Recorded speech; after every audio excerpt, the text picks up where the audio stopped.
And I think some of the things that we will hopefully hear from James Welchman, from Chevron, from John Mathers, and also helping me on the panel will be Amanda Jobbins, that we will try and start some of the debate around what it sort of means as you actually try and think about what you do with this stuff.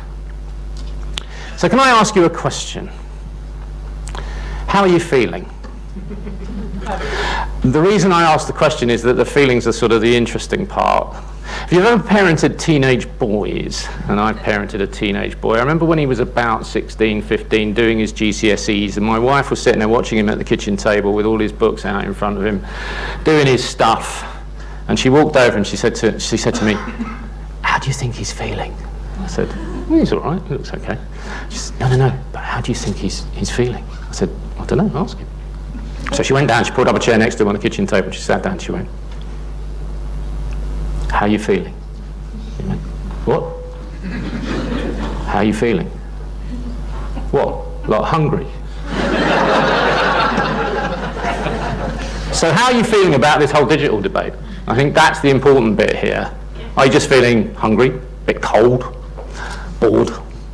Or are you sitting there thinking, actually, I've got to try and figure this stuff out? One of the things for me is that there is a lovely sequence of ones and noughts that exist, that is the binary code, where a lot of this stuff came from. And we like being binary. Human beings prefer that as a sort of way of processing stuff.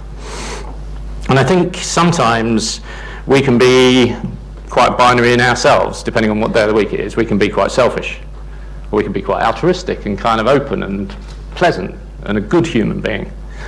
And sometimes it's those motivations that can cause certain problems. We heard from Toby Young last night, some of the injustices he feels around how he's been treated around some of the things he's said in the past. And I think a lot of that stuff is out there. And some people use all of these digital developments for quite selfish purposes, or for self-seeking purposes. Some actually maybe more altruistic. But I think it's also important to start to understand how we feel about change.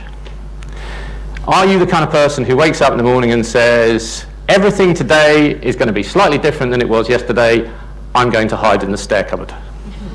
Or are you the kind of person who wakes up in the morning and says, everything's going to be different today, yay? Think about it for a second or two.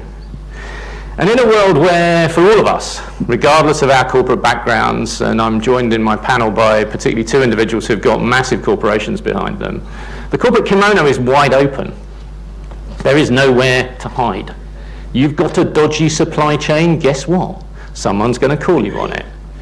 All of those things are out there now, and those sorts of changes, for me personally, make me think, yay.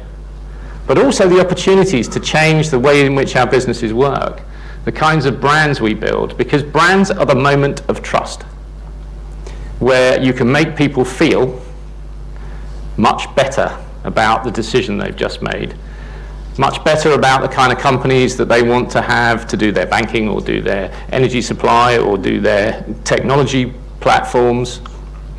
Each of those things becomes important.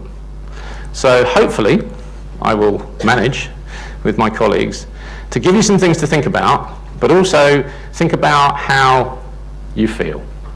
So let me introduce my first fellow panelist, which is James Welchman, who's going to give us some insights from the Chevron organisation. Thank you, James.